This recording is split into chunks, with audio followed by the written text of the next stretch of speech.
With all the garbage that's been coming out of Hollywood over the past decade, people are craving something that's not trying to send them a message, that's not trying to preach to them, that's not trying to shove identity politics down their throat, that's simply meant to entertain. And that's exactly what we got from two big things this summer. One of them was Top Gun Maverick, but the other one was The Terminal List, starring Chris Pratt, where he gives possibly his best performance of all time. He is fantastic in this series, and it's based off a book series from former Navy SEAL Jack Carr.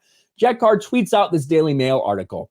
"We didn't make The Terminal List for critics. We made it for those in the arena." Find the article via the link below. And I wanted to talk about this Daily Mail article. The new Yellowstone, Chris Pratt's new Navy thriller, The Terminal List, defies woke critics' scathing reviews to shoot up ratings charts with 1.6 billion minutes of streams.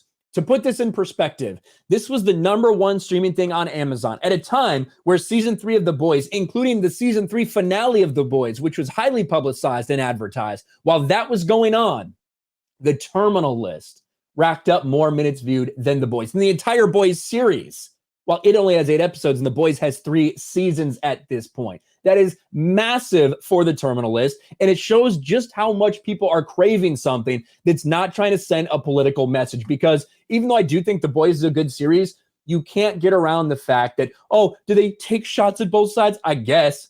To one side, they're using a BB gun to the left, but to the right, they're using a fucking bazooka. It's clear and obvious that if you consider yourself a conservative in any way, they despise you, the creators of The Boys do. Terminal List is not that way, and it's seen all of the benefits from doing just that, entertaining people. Woke critics who panned Chris Pratt's new thriller series, The Terminal List, were left red-cheeked this week as it leapfrogged other shows to place #2 on the list of America's most streamed shows. That's behind only a Netflix show, obviously Stranger Things, the most recent season of Stranger Things. The Terminal List, which stars Pratt as U.S. Navy SEAL, racked up a whopping 1.6 billion minutes of streaming on Amazon Prime during the July 4th to 10th window, which marked the series' first full week on the service after premiering on July 1st. While the show had been a hit with fans, critics showed disdain for the exciting military series.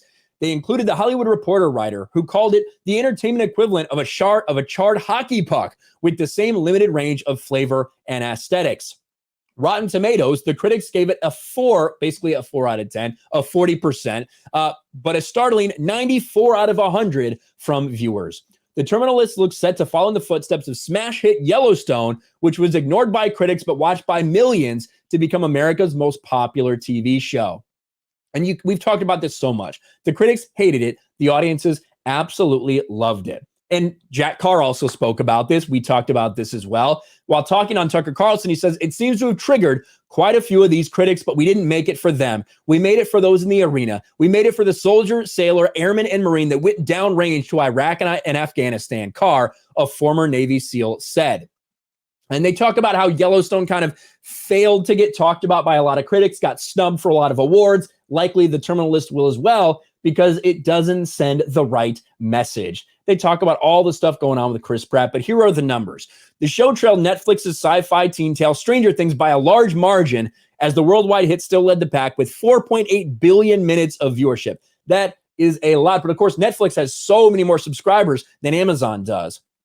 Netflix, The Umbrella Academy, starring quote-unquote Elliot Page, also continues to rank highly at 1.3 billion. So this is something that's been highly publicized on Netflix, which has a bigger subscriber base. That's a hit for Netflix. Terminal List crushed that in terms of minutes streamed. Terminal List has busted through, even though it's in its first season, even though it wasn't as advertised as these other things.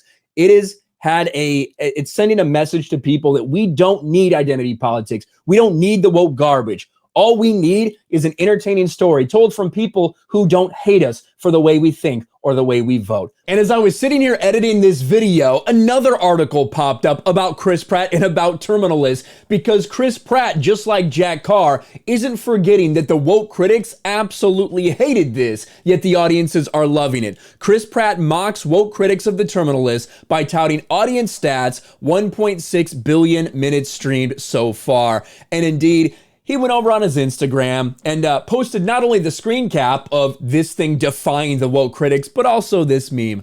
1.6 billion minutes. It's good to see that Chris Pratt and Jack Carr are not forgetting that the fans are loving this while so many people fought against it. You love to see it. Let me know your thoughts about this in the comments below. Smash a like button, subscribe to the channel, ring the bell for notifications, share this video out there, and I'll talk to you later.